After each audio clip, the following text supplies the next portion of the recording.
1242 ಸಹಾಯಕ ಪ್ರಾಧ್ಯಾಪಕರ ಹುದ್ದೆಗಳ ನೇಮಕಾತಿ ಪ್ರಕ್ರಿಯೆ 2021ರಲ್ಲಿ ಪ್ರಾರಂಭ ಆಗಿದ್ದು, ಹಲವಾರು ಸಮಸ್ಯೆಗಳ ನಡುವೆ ನೆನೆಗುದಿಗೆ ಬಿದ್ದಿದ್ದಂಥ ಒಂದು ನೇಮಕಾತಿಯನ್ನು ನಮ್ಮ ಸರ್ಕಾರ ಬಂದ ನಂತರ ಆ ಸಮಸ್ಯೆಗಳಿಗೆಲ್ಲದಕ್ಕೂ ನಾವು ಪರಿಹಾರವನ್ನು ಹುಡುಕಿ ಅದನ್ನು ನಾವು ಅಂತಿಮವಾಗಿ ಕಳೆದ ವರ್ಷ ನವೆಂಬರ್ ತಿಂಗಳಲ್ಲಿ ಅವರಿಗೆ ಕೌನ್ಸಿಲಿಂಗ್ ಮಾಡಿ ನೇಮಕಾತಿಯನ್ನು ಪೂರ್ಣಗೊಳಿಸಿ ಈಗಾಗಲೇ ಅವರು ಕಾರ್ಯನಿರ್ವಹಿಸ್ತಾ ಇದ್ದಾರೆ. ಅವರಿಗೆ ಇವತ್ತು ಒಂದು ದಿವಸದ ಕಾರ್ಯಾಗಾರವನ್ನು ಹಮ್ಮಿಕೊಂಡಿದ್ವಿ. ಜೊತೆಗೆ ಅವರು ಸರ್ಕಾರವನ್ನು ಅಭಿನಂದಿಸಬೇಕು ಅಂತ ಹೇಳಿ ಅವರೆಲ್ಲರೂ ಇಚ್ಛೆ ಪಟ್ಟಿದ್ದರಿಂದ ಇವತ್ತು ಮುಖ್ಯಮಂತ್ರಿಗಳು, ಉಪಮುಖ್ಯಮಂತ್ರಿಗಳು ಕಾರ್ಯಕ್ರಮದಲ್ಲಿ ಭಾಗವಹಿಸ್ತಕ್ಕಂಥದ್ದಿತ್ತು. ಮಾನ್ಯ ಮುಖ್ಯಮಂತ್ರಿಗಳಿಗೆ ತುರ್ತು ಬೇರೆ ಒಂದು ಕಾರ್ಯ ಬಂದಿದ್ದರಿಂದ ಅವರು ಬರಲಿಕ್ಕೆ ಸಾಧ್ಯ ಆಗಲಿಲ್ಲ. ಆದರೆ ಅವರು ಎಲ್ಲ ಸಹಾಯಕ ಪ್ರಾಧ್ಯಾಪಕರಿಗೆ ತಮ್ಮ ಅಭಿನಂದನೆಗಳನ್ನು ಮತ್ತು ಶುಭಾಶಯಗಳನ್ನು ತಿಳಿಸಿಕೊಟ್ಟಿದ್ದಾರೆ.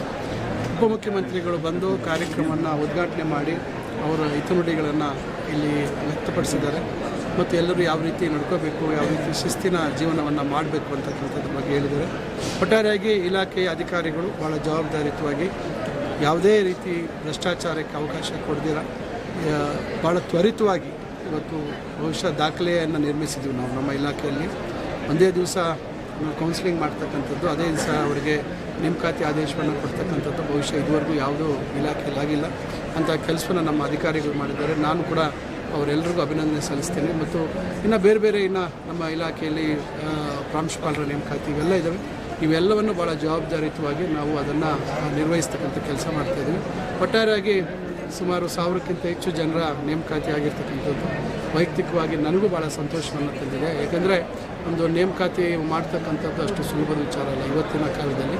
ಅಂಥದ್ದು ನನಗೆ ಒಂದು ಅವಕಾಶ ಲಭಿಸಿದೆ. ಮುಖ್ಯಮಂತ್ರಿಗಳಿಗೆ ಮತ್ತು ಉಪಮುಖ್ಯಮಂತ್ರಿಗಳಿಗೆ ನಾನು ನನ್ನ ವೈಯಕ್ತಿಕವಾಗಿ ಅವರಿಗೆ ನನ್ನ ಧನ್ಯವಾದಗಳು ತಿಳಿಸ್ತೀನಿ. ಈ ಇಲಾಖೆಯನ್ನು ನನಗೆ ವಹಿಸಿ ಈ ಒಂದು ಮಹತ್ ಕಾರ್ಯವನ್ನು ಮಾಡ್ತಕ್ಕಂಥದ್ದಕ್ಕೆ ಅವಕಾಶ ಮಾಡಿಕೊಟ್ಟಿದ್ದಾರೆ. ಅದರಿಂದ ಒಟ್ಟಾರೆಯಾಗಿ ಕಾರ್ಯಕ್ರಮವನ್ನು ಭಾಳ ಯಶಸ್ವಿಯಾಗಿ ನಮ್ಮ ಇಲಾಖೆಯವರು ನಿರ್ವಹಿಸ್ತಾ ಇದ್ದಾರೆ. ಒಂದು ವರ್ಷ ಅವಧಿ ಆಗಿದೆ, ಸಂಪೂರ್ಣವಾಗಿ ತೃಪ್ತಿ ತಂದಿದೆ ಸರ್ ತಮ್ಮ ಸಾಧನೆ? ಖಂಡಿತ ಒಂದು ವರ್ಷದಲ್ಲಿ ಹಲವಾರು ನಾವು ಸುಧಾರಣೆ ಕ್ರಮಗಳನ್ನು ತೆಗೆದುಕೊಂಡಿದ್ದೀವಿ. ಹೊಸ ಕಾರ್ಯಕ್ರಮಗಳನ್ನು ಕೂಡ ನಾವು ಅನುಷ್ಠಾನ ಮಾಡಿದ್ದೀವಿ. ಮುಂದೆ ಭಾಳ ಕನಸುಗಳನ್ನು ಕಟ್ಕೊಂಡಿದ್ದೀವಿ. ಬೇರೆ ಬೇರೆ ಹೊಸ ಕೌಶಲ್ಯ ಆಧಾರಿತವಾದಂಥ ಶಿಕ್ಷಣಕ್ಕೆ ಹೆಚ್ಚು ಆದ್ಯತೆ ಕೊಡ್ತಕ್ಕಂಥ ನಿಟ್ಟಿನಲ್ಲಿ ನಾವು ಕ್ರಮ ತೆಗೆದುಕೊಳ್ತಾ ಇದ್ದೀವಿ. ನೋಡೋಣ ಮುಂದಿನ ದಿವಸಗಳಲ್ಲಿ ಅದಕ್ಕೆ ಯಾವ ರೀತಿ ನಮಗೆ ಯಶಸ್ಸು ಸಿಗ್ತದೆ ಅಂತ. ಓಕೆ, 3 ವರ್ಷದಿಂದ ಸತತವಾದ ಪರಿಶ್ರಮದಿಂದ ನಾವು ಈ ಒಂದು ಹಂತಕ್ಕೆ ತಲುಪಿದ್ದೀವಿ. ಇದರಲ್ಲಿ ಸರ್ಕಾರ ಮತ್ತು ನಮ್ಮ ಮಾನ್ಯ ಮುಖ್ಯಮಂತ್ರಿಗಳಾಗಿರ್ಬೋದು, ಉಪಮುಖ್ಯಮಂತ್ರಿಗಳಾಗಿರ್ಬೋದು ಮತ್ತು ಉನ್ನತ ಶಿಕ್ಷಣ ಸಚಿವರು ನಮ್ಮ ನೇಮಕಾತಿ ಬಗ್ಗೆ ಅತಿ ಹೆಚ್ಚು ಕಾಳಜಿಯನ್ನು ವಹಿಸಿ ಇವತ್ತು ನಮಗೆ ಈ ಒಂದು ನೇಮಕಾತಿ ಆದೇಶವನ್ನು ಕೊಟ್ಟು ಸಹಾಯಕ ಪ್ರಾಧ್ಯಾಪಕರಾಗಿ ಆಯ್ಕೆಯಾಗುವಂಥ ಅವಕಾಶವನ್ನು ಕೊಟ್ಟಿದ್ದಾರೆ. ಅದಕ್ಕೋಸ್ಕರ ನಾವು ನಿಜವಾಗ್ಲೂ ಸರ್ಕಾರಕ್ಕೆ ಮತ್ತು ಉನ್ನತ ಶಿಕ್ಷಣ ಸಚಿವರಿಗೆ ತುಂಬ ಹೃದಯದ ಧನ್ಯವಾದನ ಹೇಳಲಿಕ್ಕೆ ಇಷ್ಟಪಡ್ತೀನಿ ಅಂತ ಹೇಳ್ಬೋದು. ಯಾಕೆಂದರೆ ನಾನೊಬ್ಬ